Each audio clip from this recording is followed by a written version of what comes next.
breeze, maybe on some of those North Sea coasts. Just a threat of some of that low cloud drifting in. That's going to be more of a feature later in the week, but look at that. Plenty of sunshine and feeling warmer for most Wednesday and Thursday. Even though we'll see a cloudy start, it'll be a bright outlook for the rest of the day. Boxed Solar, sponsors of weather on GB News. It's the final week to see how you could spruce up your spring, as we have an incredible £17,777 in tax-free cash to be won. And if that wasn't enough, we'll also give you the latest Mulberry handbag, and not one, but two sought-after designer watches. Make sure you don't miss out, as lines close on the 4th of April. For another chance to win the lot, text cash to 63232. One entry costs £2 plus one standard network rate message, or text bonus to 63232.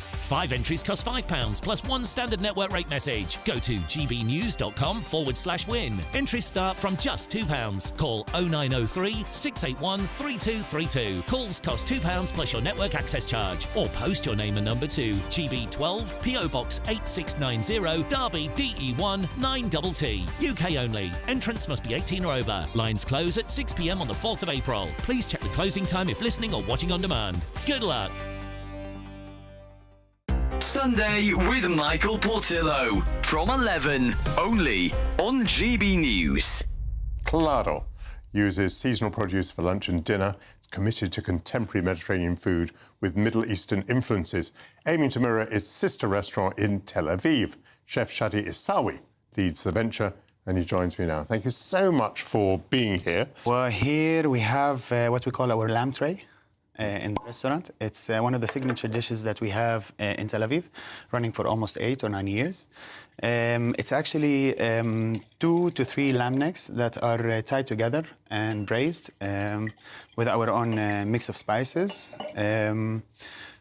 for about 4 to 5 hours in the oven. Ooh, yeah. Slow cooked. So and you've told me tender, yeah. that because of its tenderness, yes, I'm just going to be able to break off pieces here. Yes, exactly. Oh, you're right, you know. Beautiful, beautiful lamb. So you, in your restaurant, and indeed in Tel Aviv, you would fill the table with food. Yes. And everyone, all the friends together, would fall upon the food. Is that right? Yes. We really like to share food together. We really like to put the food in the center of the table, and then everybody is around it. Everybody is sharing. So you have your tzatziki, which is from Greece. You have your matbucha, which is from North Africa.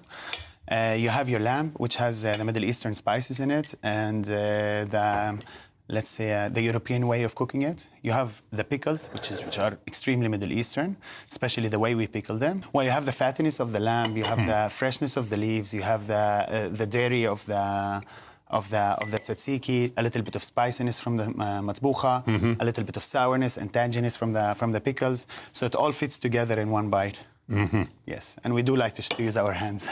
This is really, really delicious. The People's Channel.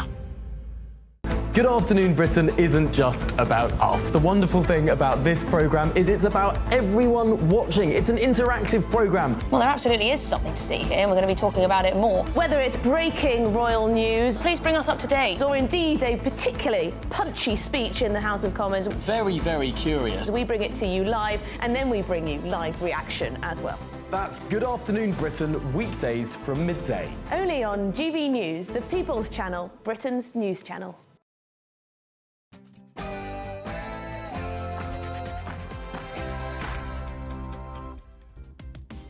Welcome to Headliners. First things first, we have some footage, live footage going on right now of President Trump signing some executive orders. Let's have a quick look at that.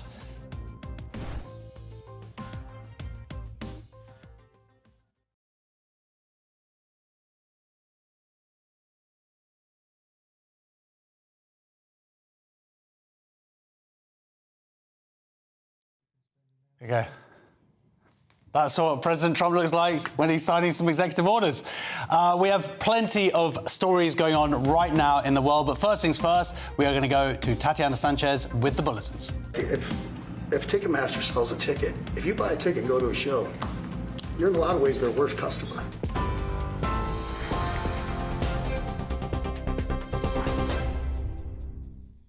Good Good evening. The top stories from the GB newsroom. The Sentencing Council is to pause the controversial two-tier sentencing guidelines immediately, pending the introduction of emergency legislation, which the government is due to introduce to Parliament in the next 3 weeks. The Sentencing Council was due to bring in new rules around how judges should determine punishment for people from ethnic minority backgrounds. The new law to end two-tier justice will be published tomorrow. However, that law won't be enforced until after Easter, as it won't have cleared both the House of Commons and the House of Lords. I'm going to take you now live to Donald Trump, who's signing executive orders at the White House. Actually buy merch, which you guys have a big percentage of, or do concessions, which you guys split with the venue on that as well. So I think their money goes. We don't share from concessions a lot. No, those are, we try to, but they don't want to share it in the beer prices and parking or any of that stuff. But the bottom line is there's money for everyone to be made. There's plenty of money to go around. You know, no one's going to really lose here. You know, Ticketmaster, if we can get a cap, they're going to lose some money. But I've already talked to the CEO, Michael, and he's given me his word. He's on board for it. I was talking to Jacoby with Papa Roach earlier, and by the way, he's a big fan of what you're doing, President Trump, digging into this whole scalping and the bots. A lot of musicians, you can say that, they're with Kid Rock, sir, on this, I think so. Without a doubt. A lot of people are. President Trump, would you ever wear a jacket like that? I don't know. I was thinking about doing it for tomorrow. We have a big event coming up, and I was thinking about doing it, but I'm not sure. So you recently bought a Tesla for White House staff to use, but now there's all these domestic terrorists targeting Teslas. Are the staff scared to drive it? I don't think so. I haven't heard. They were complaining. I did buy one, and I let the staff use it. We have it parked conveniently, and one day we give it to Margot, one day we give it to Chamberlain, give it to Natalie, we give it to everybody around, give it to Dan Scavino, but he's got so much money it doesn't matter. But they love the car, and it's a great car, and it's made here, it's made in the country. He's got a tremendous plant now in Texas, and he has one in California. Does a lot of his work here. And he's been really unfairly treated, in my opinion. I drive one. And yeah. There's this other story. I know it's hypothetical right now, but if you were allowed for some reason to run for a third term, is there a thought that the Democrats could try to run Barack Obama against you? I'd love that. For his third term? Boy, I'd love that. That would be a good one. I'd like that. No, people are asking me to run, and there's a whole story about running for a third term. I don't know. I never looked into it. They do say there's a way you can do it, but I don't know about that. But I have not looked into it. I want to do a fantastic job. We have 4 years, just about, almost close to 4 years. Time is flying, but it's still close to 4 years. And we're getting a lot of credit for having done a great job in the first almost 100 days. And we have some big things we're going to be announcing over the next 2 days that you know very well, Peter. And I think it's going to be something that's going to bring a lot of wealth back to our country, tremendous wealth back to our country, actually. And other countries are understanding it because they've been ripping us for 50 years longer, but they've been ripping us off for years, right from the beginning. And I think this is going to be an amazing, I call it a lot of different names, but it's really, in a sense, it's a rebirth of a country because how we could have afforded to do what we did. We help everybody, and they don't help us. I really, the term I like best probably is the liberation of America. It's a liberation of this country because it's incredible. Look, we have $36 trillion in debt for a reason, and that accumulates over a long period of time. So I think what you're going to be seeing over the next couple of days will be very inspiring to a lot of people. You know, they had a lot of auto plants being built in a certain country. I don't want to mention the country because we get along great with the country, but those plants aren't being built there anymore. They gave them up today and yesterday, day before. And they're building them all now in the United States. And we have many examples, not only auto plants, chip companies from Taiwan are coming in. The biggest, Mr. Wei, he's big. I said, you are a smart guy, aren't you? I've been reading about him over the years, but he controls a large portion of the chip business, as you know. You don't get smarter. They're going to be investing $200 or $300 billion. Apple's investing $500 billion. You know, they always built their places in China. Now he's building here. I think because of you speak to Tim Cook, because of the election, but maybe more importantly because of the tariffs. You know, he's got really an obligation to do it. But we have many, many companies that you haven't even heard of. But I think we'll be at $5 trillion very soon. And if you think about this, we've never been anywhere near that. I don't know if we've ever been at $1 trillion. What do you mean by that? We're 500. What do I mean by trillion? 5 trillion. What are you referring to, sir? I think that we're going to be at $5 trillion of investment. I think you're going to have investments very shortly. We're already 3.5, and we have commitments, verbal commitments for a lot more. And numbers like that have never been done in this country. And it's going to get harder. This is in 2 months. It's really in less than 2 months, because since we've really gone out with it.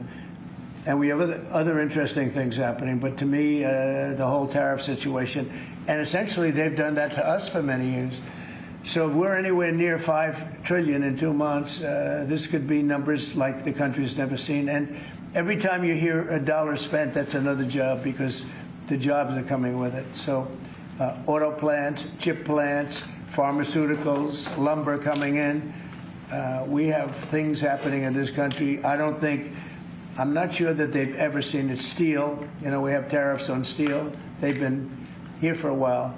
Steel and aluminum. Nobody's ever seen anything like we're witnessing now. Nobody's ever seen anything. Most of you agree with that. I mean, it's nothing much you can't agree with.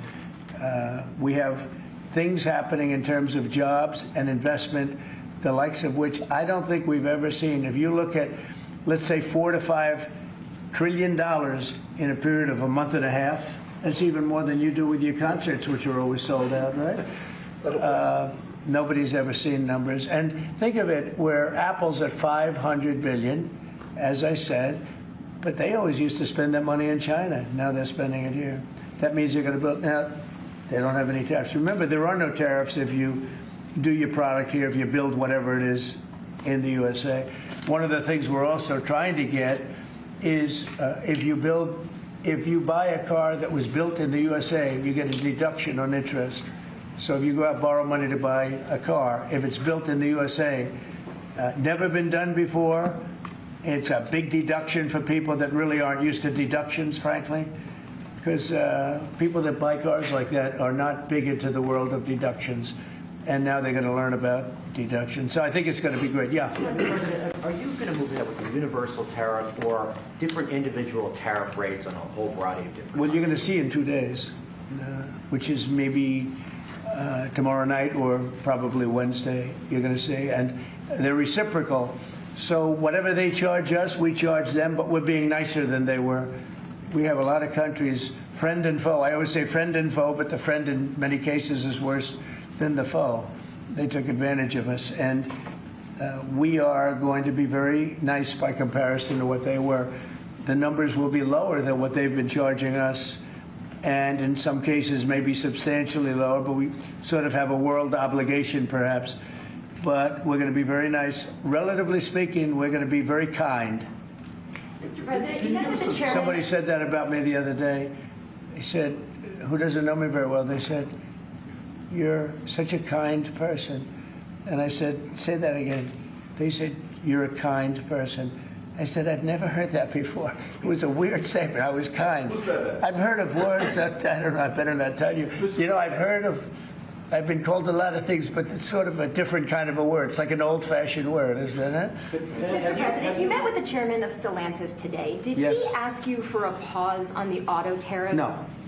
What was that meeting about? Just about some of the problems they have with the environmental, which we're going to clean up. Have any of the automakers... We're going to probably go back to 1920. If you look, we're going to go back probably to a 2020 standard. So we'll have 2020 standard, and that's just a few years ago. Oh, they're making it so difficult all over the world. They're making it. It doesn't mean a damn bit of difference either for the environment. It doesn't matter.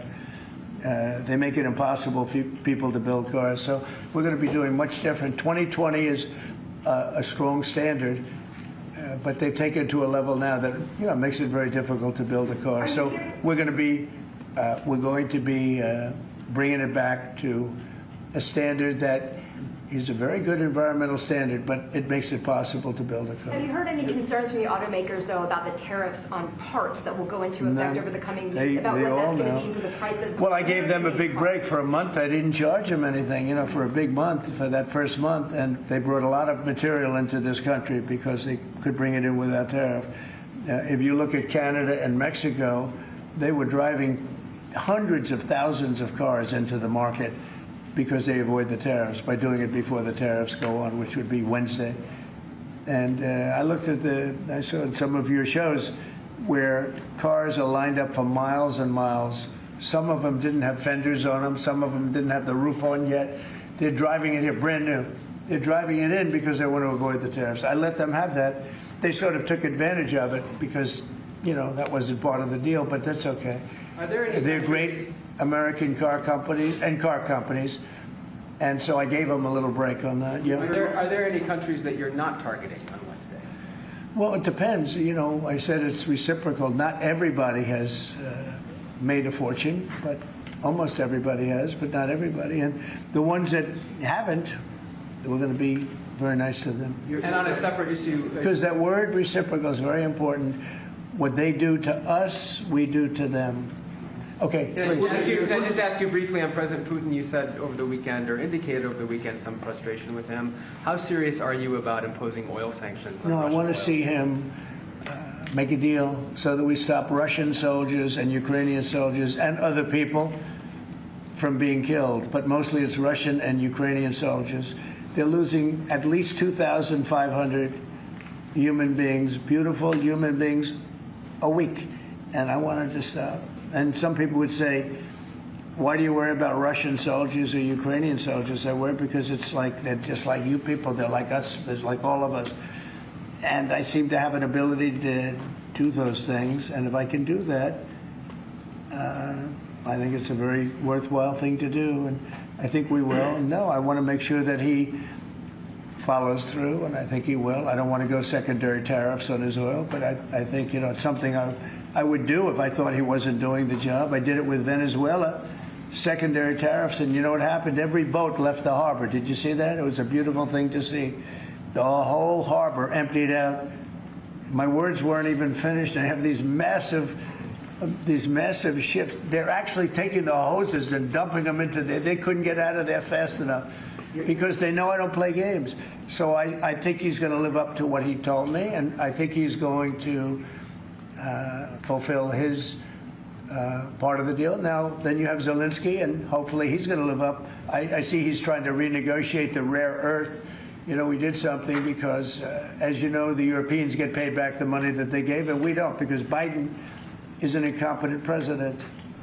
And he should have asked for rare earth, or he should have asked for the loans to be guaranteed in some form. That's what Europe did. Europe is in for probably $100 billion. And we're in for $350 billion. So we're in for more than 3 times. And now you could make it a little bit less than that, but it doesn't matter, whatever the number. We're in for substantially more than Europe. We could be in for $350 billion. They have no idea because Biden wasn't a good bookkeeper except for himself. And what happens is we made a deal for rare earth. It was all done. And I heard through you, I haven't spoken to them yet, but through you, I heard that they're now saying, well, I'll only do that deal if we get into NATO or something to that effect.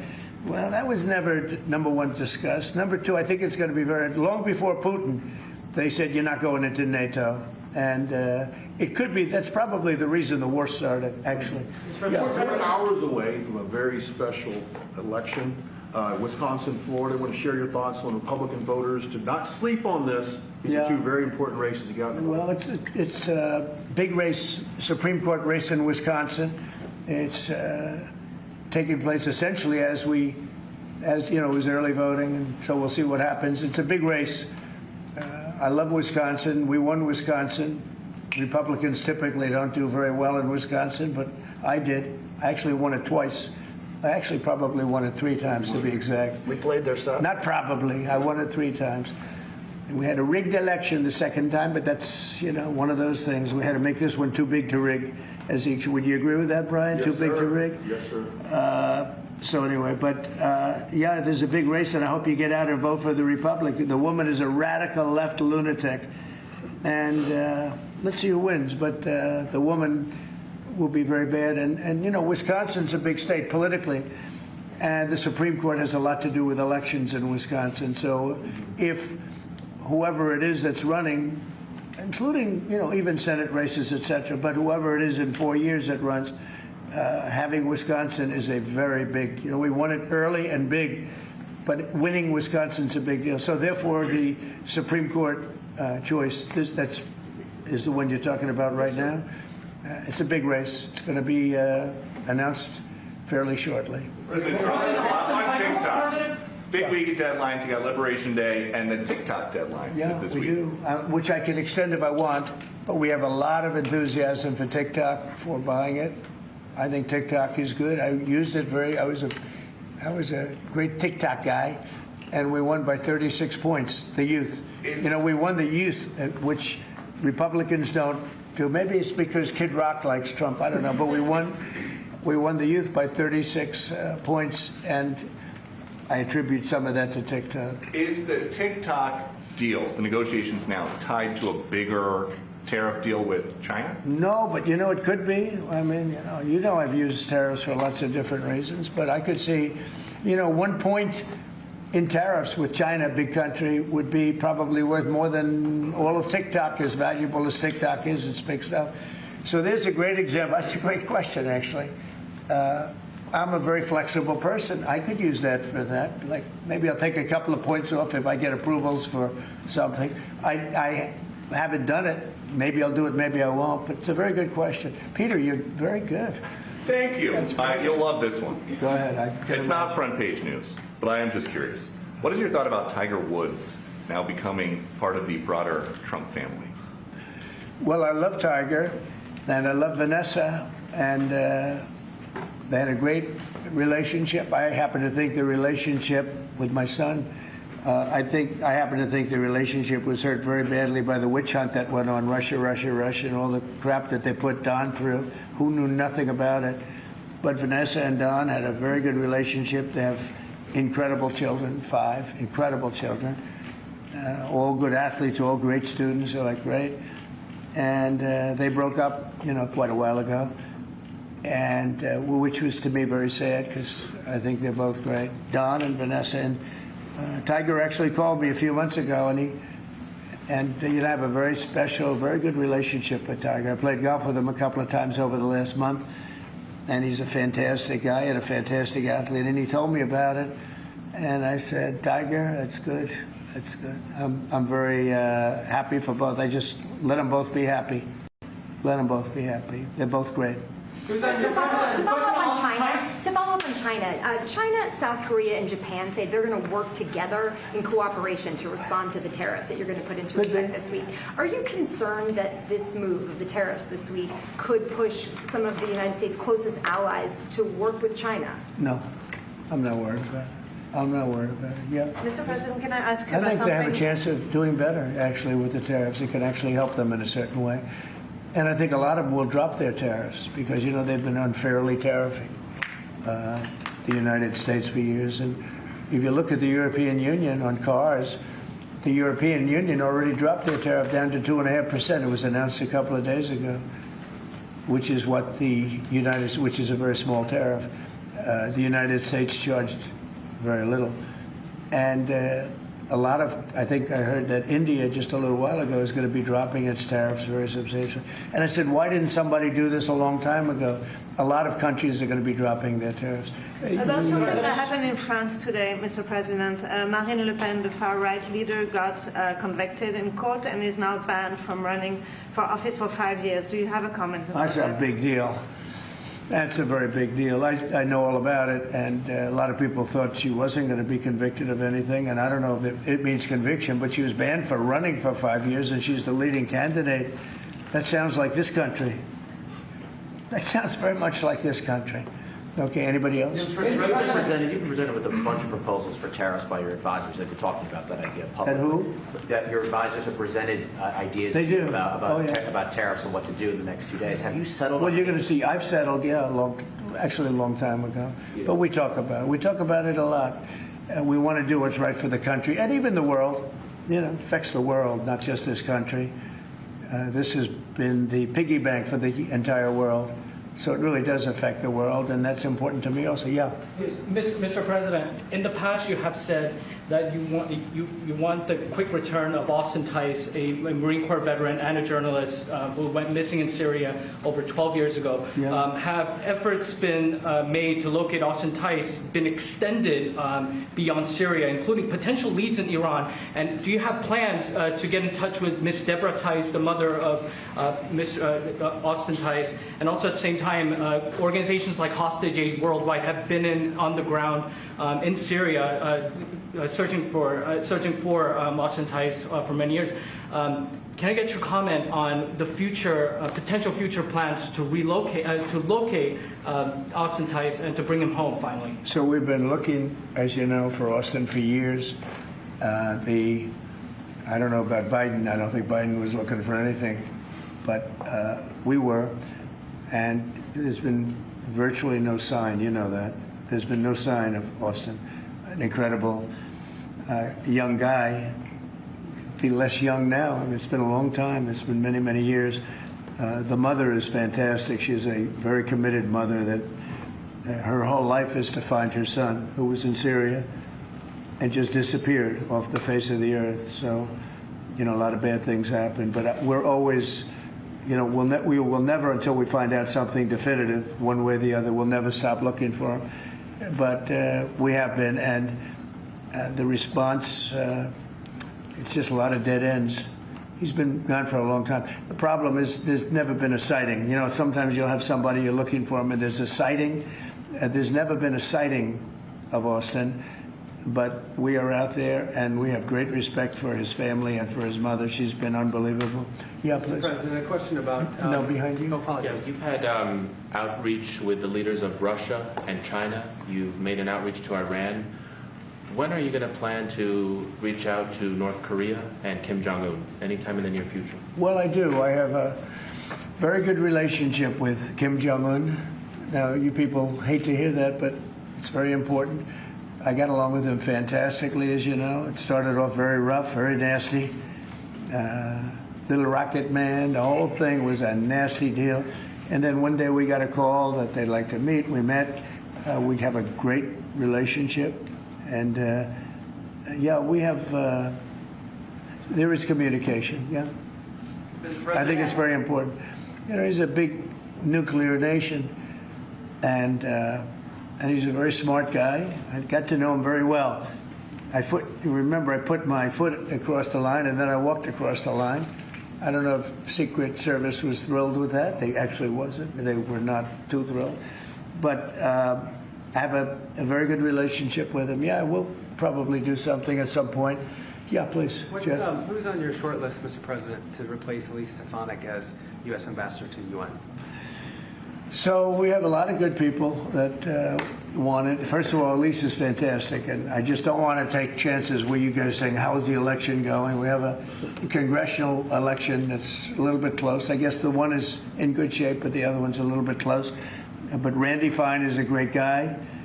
They're both good candidates. They're very good. But it's, you know, a little bit, we want to be careful. And Elise is very popular in her district, and so am I. We won by a lot of points, and so did she. And there's a lot of people that wanted to run for it, but we have no idea, are they going to win? I think it's just security. And I said, Elise, what about going back?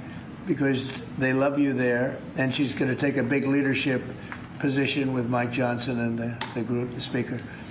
And I can tell you that for the replacement, we have a lot of people that have asked about it and would like to do it. David Friedman, Rick Grinnell, and maybe 30 other people. Everyone loves that position. That's a star-making position. And so we'll see what happens. But we have a lot of people that are interested in going to the United Nations, as you can imagine. Yeah. Give me a quick music question.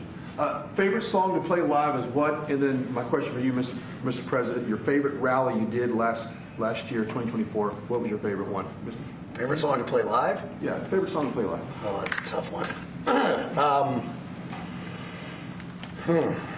It'd have to be one of the hits, probably Cowboy or Ball with the Bar. There's a song that I've played every night that was never a singular hit that I probably should not say the words to in this office right now. And then for you, Mr. You never met a certain by the person way, like his me. rallies are amazing. He does great and gets big crowds. He's really a star when it comes to that. He is a very talented guy. I would say maybe Madison Square Garden, because anybody that was there, the owner of the garden, Jim Dolan, who's, to me, always been terrific. He said he's never seen anything like it. We had, when you announce Madison Square Garden, it's a big arena, but we sell out big arenas. We sold out in Milwaukee. We sold out at every big arena. We never had empty seats. It's amazing. They talk about Bernie Sanders gets 2,000 to 3,000 people. Everyone said, these crowds, I get 107,000 people in New Jersey. In Butler, PA, we had over 100,000 the second time. We had 55,000 the first time. We have big crowds. I would say Madison Square Garden, because I grew up in New York and the garden is great. Jim Dolan treated us well, but everybody said that, because I think I could have filled it up 10 times. We had hundreds of thousands of people that were stacked all the way back to the Hudson River and on the other direction back to Fifth Avenue. Nobody's ever seen. I don't mean with a line. I mean like 50 deep.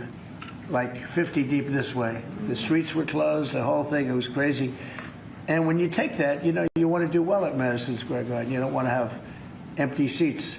But we could have sold it out, Brian, 10 times, and everybody knew it. And I think we got a good indication that that's where the election was going. And we won every swing state, and we won by millions of votes. It was a great election, yeah. Mr. President, the U.S. military transferred 17 individuals to El Salvador overnight. Did you discuss with your team whether these deportations would run afoul of any recent court orders? No, I do want to thank, however, the president. He has been unbelievable, and in relation to us. But I think that our people have done an incredible job. I got elected on the basis of getting bad people out of our country that shouldn't be here, very dangerous people out of our country, and that's what I did. And then you have a judge that wants to take over, and I can't imagine it can be allowed. If it was up to him, they'd all be put back in our country. These are killers. These are drug lords. These are really bad people. But I want to thank the president of El Salvador, because he's done an amazing job. You saw it. Yeah. Elon Musk's special government tenure is coming to an end, 130 days, I think another month. Yeah. Do you want him to stay longer, or is it time for him to go back to running his companies in Europe? Well, I think he's amazing, but I also think he's got a big company to run, and so at some point he's going to be going back. He wants to. Would you want to keep him around? But I'd keep him as long as I could keep him. He's a very talented guy. I love very smart people. He's very smart, and he's done a good job. Doge has, we found numbers that nobody can even believe, like 400 billion, 500 billion. It could be close to $1 trillion by the time they end on different things. And he's led the charge, and you've seen a lot of his people. And these are people that joined up. I would say they're high IQ people. I like high IQ people. And they've done a great job. No, at some point, Elon's going to want to go back to his company. I will say he's got, despite the way he's been treated, so he's an American patriot, but the way he's been treated with Tesla is just terrible. It's just terrible. In fact, you have a Tesla, and you love it. You love it. He was saying before he bought a Tesla, he loved it. A lot of people are buying Teslas, I think, and I hope they are. He should not be treated that way. He's done an incredible service to our country. But once he goes back, is Doge going to keep operating even without Elon here? Well, I can't tell you that. I can say this, that a lot of the people that are working with Doge are the secretaries, the heads of the various agencies, and they've learned a lot, and they're dealing with the Doge people. I think some of them may try and keep the Doge people with them, but, at a certain point, I think it will end. But they have also gotten a big education, and they're doing a really good job. There'll be a point at which the secretaries will be able to do this work and do it very, as we say, with the scalpel. And that's what we want. Yeah, Jeff? Mr. President, have you had any updates on the U.S. soldiers missing in Lithuania? I have. Can you give us an update? So 3 are no longer with us, and 1 is, unfortunately, probably in the same category, but they haven't declared that yet. it was a very heavy truck, like a toy, but I mean, really heavy, that lifted the heaviest equipment. And it would seem that the bank of the lake collapsed. You know, the weight is so big. And it was at night, and it was very cold weather, and ice, a lot of ice. And it's possibly slipped, and the weight is so enormous of this thing. It's a massively heavy vehicle. And if they slipped a little bit, that's probably what happened, and it flipped. And 3 are gone, and 1 is missing. On a separate topic, follow-up on immigration, did you see the video of the Tufts University student who was taken off the street by ICE agents last week in hoodies and masks? There's been a lot of criticism of that. Are you comfortable with how that was handled? Well, I haven't really looked at it in any detail, but I will. I mean, I have seen it quickly, but not. I wouldn't want to comment on. Yeah, please. Yeah, Mr. President, would you be able to confirm recent reporting that you are making plans to go to Saudi Arabia next month? And if so, why is Saudi Arabia so important? So, I have a very good relationship with the Middle East. In fact, if you look at Michigan, I won the vote by a lot. People were a little surprised. And I have a very good relationship with Mohammed and the king. His son is Mohammed, he's great. Crown Prince, actually he's Prime Minister too. He's got a lot of good titles. But he's great, and the king has been wonderful. And if you remember, last time I went to Saudi Arabia, I put him first on the list because they agreed to buy $450 billion worth of American goods, military and otherwise. And they did, and it was an unbelievable day. It was in this gorgeous ballroom, and companies were there from many, probably 100 companies, and they were given anywhere from $40 or $50 million to less, and more, actually. Okay, some of them were given numbers that were just many times that amount. I think we had a couple of $20 billion deals and big stuff. And it's a very rich country because of oil, and we are a very rich country ultimately when we straighten it out because of oil. Oil is always good. And I agreed to do it again, and they've agreed to spend close to $1 trillion of money in our American companies, which to me means jobs. So they're going to spend hundreds of billions of dollars giving them to American companies that are going to be making equipment for Saudi Arabia and other places in the Middle East. And for that, I think it's worth it. I did it last time, $450 billion, and the press was there. It was one of the most unique days I've ever seen, where companies would get up and you're getting $20 billion. They named the company. The chairmen were all there, every chairman and top person in the company. You remember that, Peter? I don't know if you were there. You might be too young for that. I was on the Democratic campaign trail at the time. That was boring. This was a much better deal. But it was amazing, actually. It was an amazing day. We sold and we partook in $450 billion worth of investment into American companies. And they announced the company, the amount of money, $1 billion, $5 billion, $25 billion.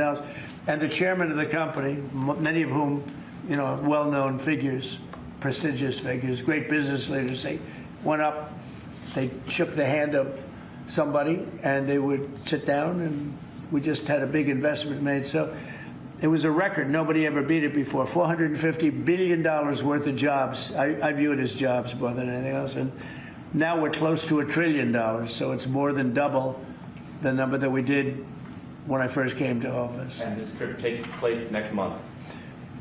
It could be next month, maybe a little bit later, yeah. And we're going to Qatar also.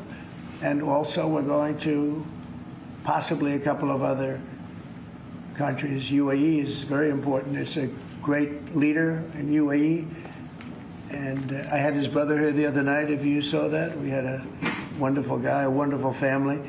So we'll probably stop at UAE and Qatar, and as I used to call it, Qatar.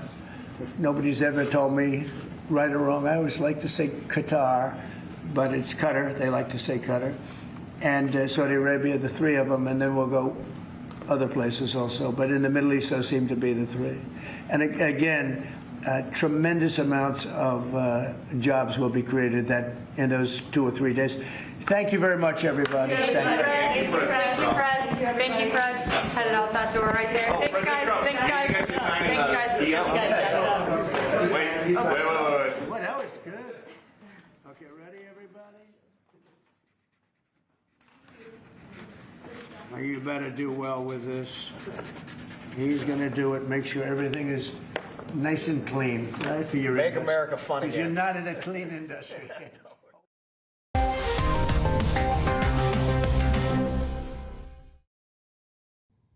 President Trump there with the longest signature in the world.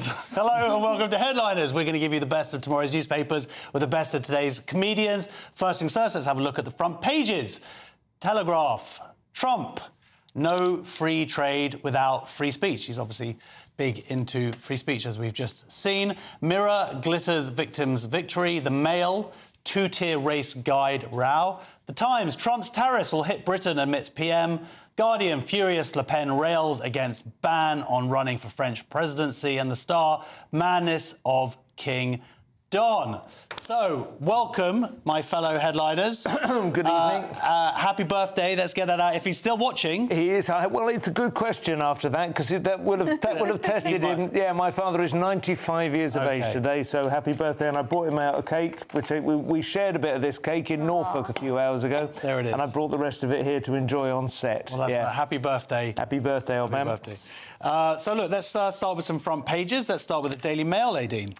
So the Daily Mail says two-tier police race guide row. Official reports by chief constables tell officers racial equality does not mean treating everyone the same. So this is controversial that they want equality of outcome in crime. And I mean, I believe in this. I think there's only 4% of women in jail. I think we need to get it up to 50% quickly. I mean, we all talk about breaking the glass ceiling, but what about breaking the glass floor? That's what I want to do. So I hope that this isn't meaning that certain races are going to be more leniently treated than others. I don't know. There seems to be an awful lot of problems with the police in England. Should they perhaps try something like they did in Northern Ireland? So in Northern Ireland in the 90s, we had the Royal Ulster Constabulary, the vast majority of whom were Protestant. And then they completely changed the police force, called it the PSNI, the Police Service of Northern Ireland, and they had equality 50-50 Catholic-Protestant. Do they need to do this in England? Do they need to encourage more black and ethnic minorities into the police force? Maybe they do. Their trust seems to be low. They seem to feel that they're being badly treated. So maybe that's the solution. Yeah, but Simon, this is more two-tier. How many more tiers can we possibly get? Yes, like a big wedding cake. Yeah. You know, on lots of the whole of our society is two-tiers. Yes. I mean, obviously it is driven by the idea of racial equity and equal outcomes, which is essentially communism, Marxism in modern clothing, you know, and it's very much a wolf in that regard, in sheep's clothing, and it's a very worrying sign. I'd always thought that this country was more equality, you know, more about equality of opportunity to commit crime. Certainly, you know, you should be able to commit a crime if you felt able to, if you felt inclined to. But having done so, you should accept that the law regards the crime as the defining aspect of the sentencing, rather than the individual who performed it.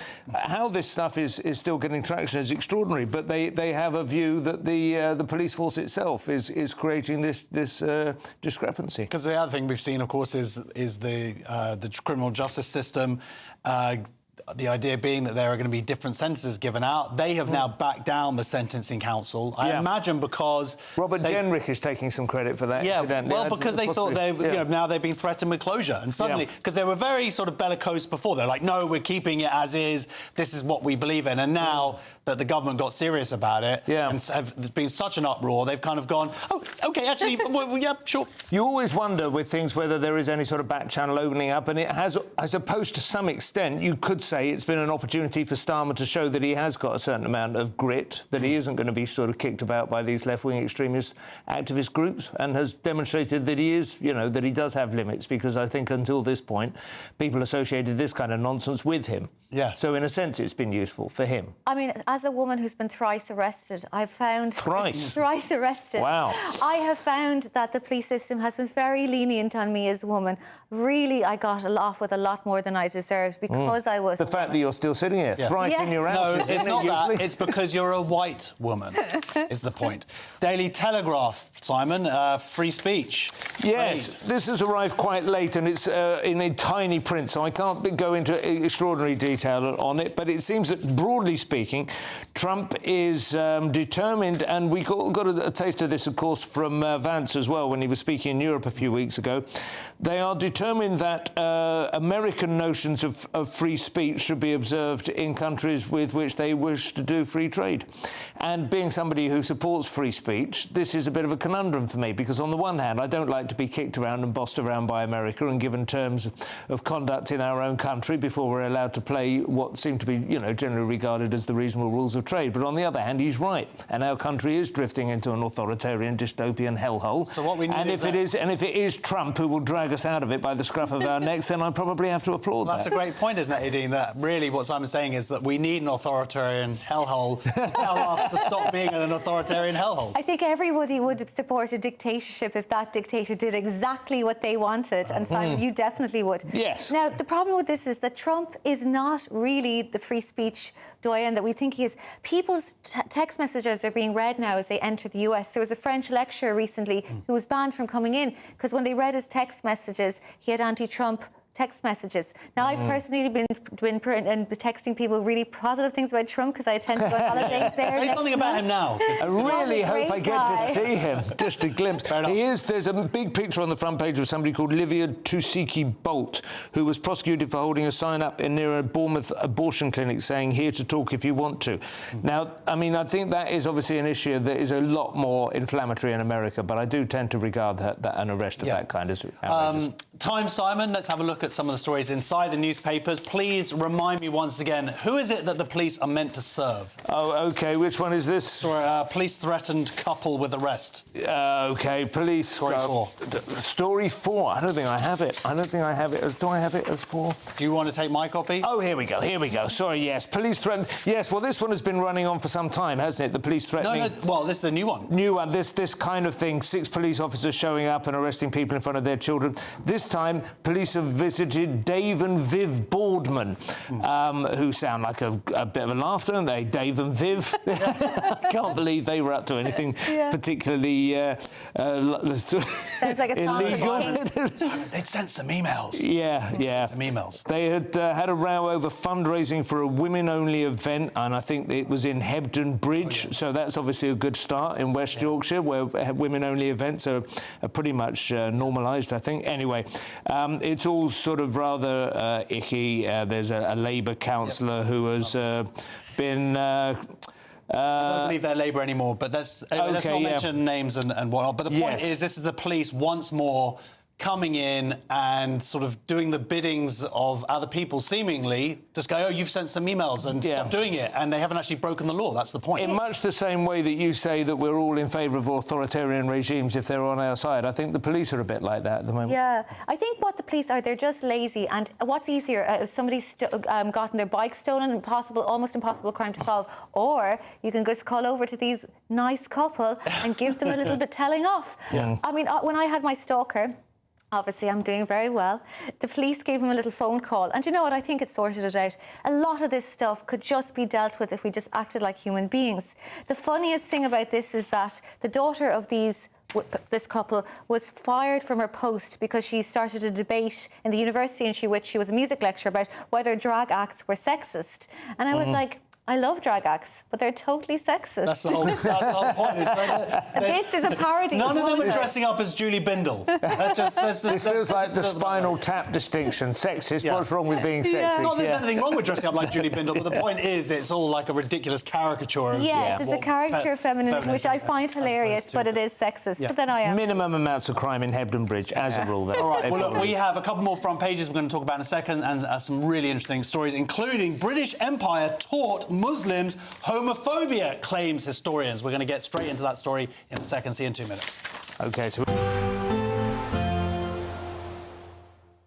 You're looking happy. Well, the forecast looks good. So you've sorted the travel insurance then? All Clear Travel Insurance sponsors GB News Travel Destinations Forecast.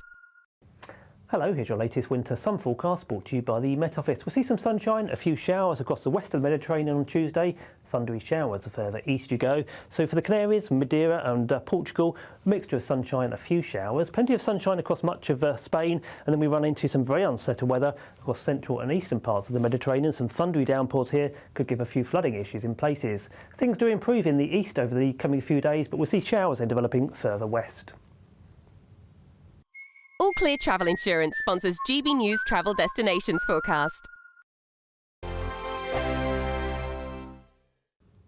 Evening. Welcome to your latest weather update from the Met Office here on GB News. If you enjoyed the sunshine today, well, there's more to come tomorrow and indeed for the next few days. Bit fresh first thing tomorrow morning, but feeling warm by the afternoon. It's not been sunny everywhere today. We've had this weather front, which is now clearing away from northern Scotland, but high pressure has generally been dominant and it will continue to control our weather, bringing many places clear skies overnight. Quite a lot of cloud earlier across Northern Ireland. That's now moving away and the cloud breaking up across Scotland. Increasing chance of some mist and low cloud, maybe a bit of fog forming over parts of the Midlands and eastern England, where temperatures will dip down close to freezing to 3 or 4 Celsius. That's in towns and cities. A bit milder across the southwest, where there will again be a fairly noticeable breeze blowing tomorrow. And it will be a bit breezier around the coasts of Scotland, perhaps just a little bit of ha on the east coast at first, and maybe some cloudy skies to begin with across Shetland. But generally for Scotland and Northern Ireland, far less in the way of cloud tomorrow compared to today. Could start a bit drab over parts of the Midlands, maybe northern England, some mist, low cloud, bit of fog here, maybe East Anglia too, but any mist and fog should clear certainly by mid-morning. And then we're looking at, well, spectacular spring sunshine, really almost wall to wall. There will be a chilly breeze blowing across southern England and South Wales, and a bit breezy across western Scotland, Northern Ireland, and perhaps still on the east coast too. And if that breeze is coming in from the North Sea, you'll notice it. Temperatures pegged back as a result. But inland, in the sunshine, 17, 18 degrees, maybe a touch warmer across the northwest of Scotland. Similar day on Wednesday. Again, most places fine and with lots and lots of sunshine. Still a bit breezy in the south and a bit more of a breeze maybe on some of those North Sea coasts. Just a threat of some of that low cloud drifting in. That's going to be more of a feature later in the week, but look at that. Plenty of sunshine and feeling warmer for most Wednesday and Thursday. Join me, Nana Akwe, for an informative, interactive news programme with a difference. It's fun. No, he didn't say that, Dave. I'm so surprised. I think there's an element of truth to that. Join me from 3 p.m. every weekend, only on GB News, Britain's news channel. In the GB Newsroom, we bring you the news as it happens. With our team of dedicated journalists across the UK, we're ready to keep you up to date with what's happening every half an hour, every single day. Bulletins here on GB News, the People's Channel, Britain's news channel. I'm Christopher Hope. From pop stars to politicians, I'll interview anybody in a pub who's got a political opinion. Join me every Friday on Spotify, Apple Podcasts, YouTube or gbnews.com, or wherever you get your podcasts. This is GB News, the People's Channel.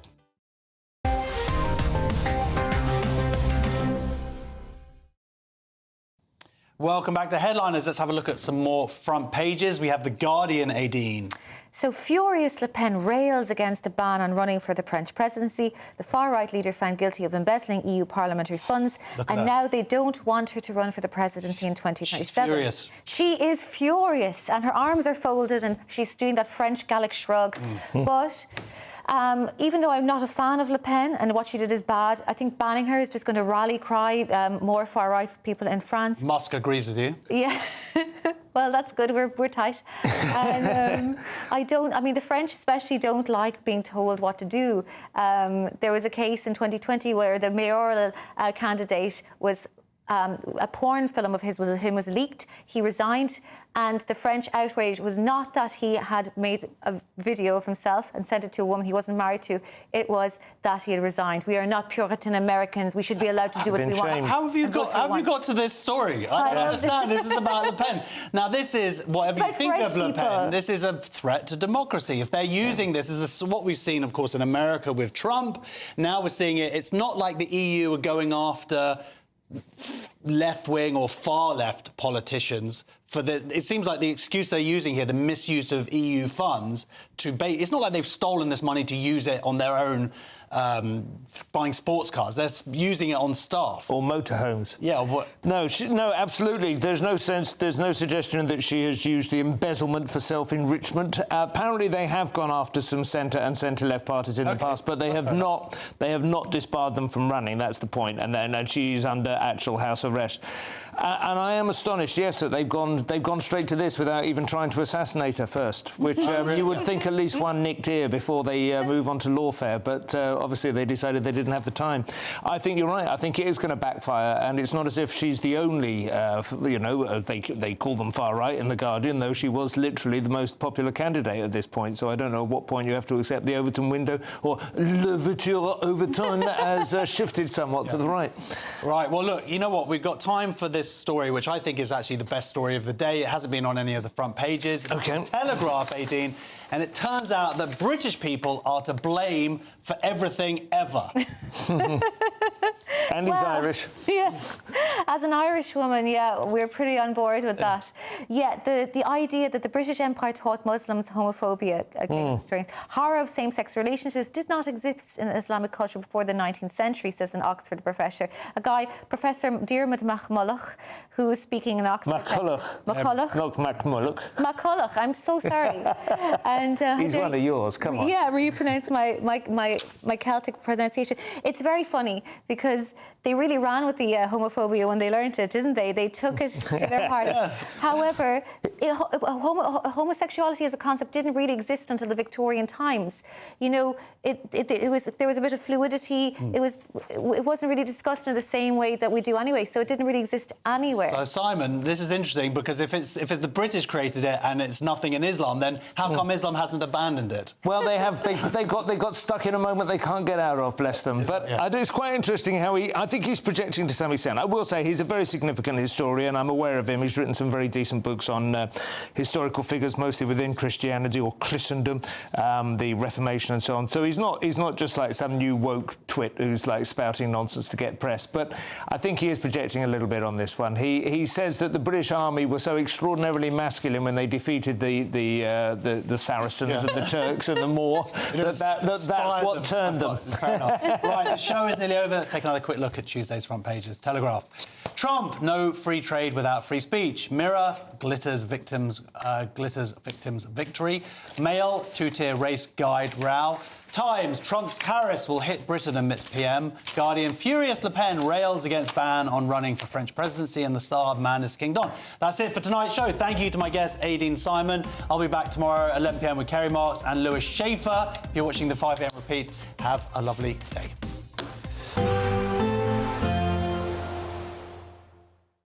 Expect a warm front, moving from the kitchen right through to the rest of the house. Boxed Boilers, sponsors of weather on GB News. Evening. Welcome to your latest weather update from the Met Office here on GB News. If you enjoyed the sunshine today, well, there's more to come tomorrow and indeed for the next few days. Bit fresh first thing tomorrow morning, but feeling warm by the afternoon. It's not been sunny everywhere today. We've had this weather front, which is now clearing away from northern Scotland, but high pressure has generally been dominant and it will continue to control our weather, bringing many places clear skies overnight. Quite a lot of cloud earlier across Northern Ireland. That's now moving away and the cloud breaking up across Scotland.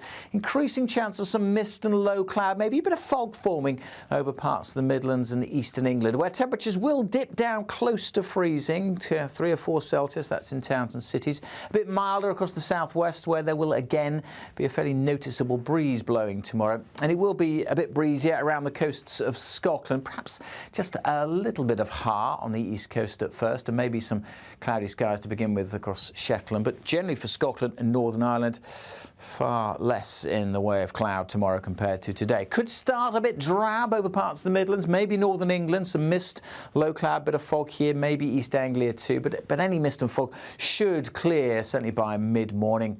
And then we're looking at, well, spectacular spring sunshine, really almost wall to wall. There will be a chilly breeze blowing across southern England and South Wales, and a bit breezy across western Scotland, Northern Ireland, and perhaps still on the east coast too. And if that breeze is coming in from the North Sea, you'll notice it. Temperatures pegged back as a result. But inland, in the sunshine, 17, 18 degrees, maybe a touch warmer across the northwest of Scotland. Similar day on Wednesday. Again, most places fine and with lots and lots of sunshine. Still a bit breezy in the south and a bit more of a breeze maybe on some of those North Sea coasts. Just a threat of some of that low cloud drifting in. That's going to be more of a feature later in the week, but look at that. Plenty of sunshine and feeling warmer for most Wednesday and Thursday.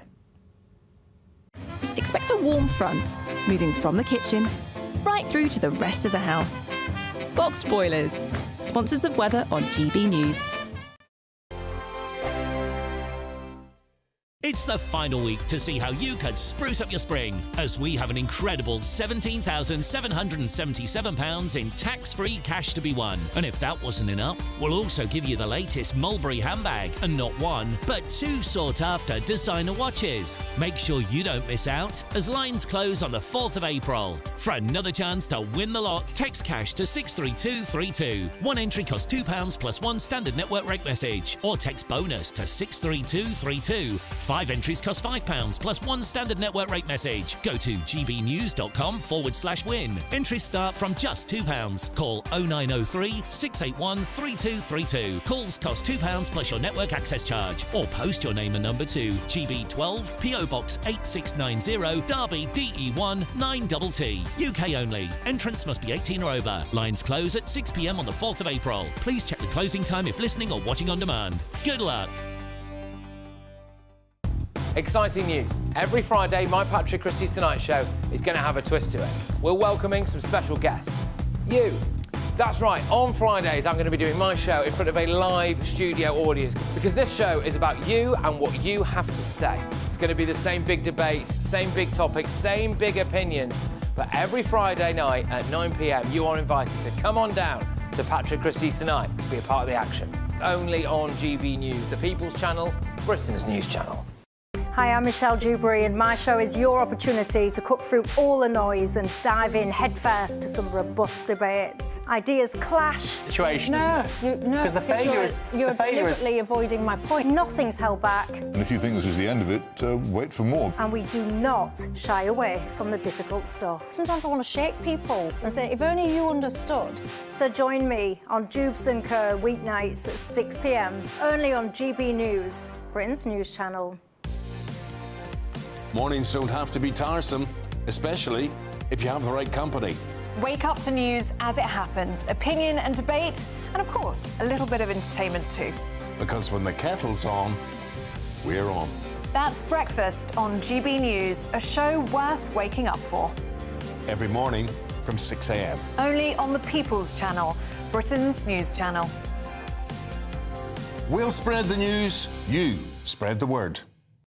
It's Patrick Christie's Tonight, and here we do things differently. It's explaining the absolute madness of this, doesn't it? It's explosive. I mean, this is very good. It's lively. 850. Your government sat there, Sean, and it did nothing. It's controversial. And the Middle East has been in turmoil since before I was born. It's everything you need to kickstart your evening. Everyone's had their Weetabix tonight. I love to see it. That's Patrick Christie's Tonight, weeknights from 9 p.m. Only on GB News, the People's Channel, Britain's news channel.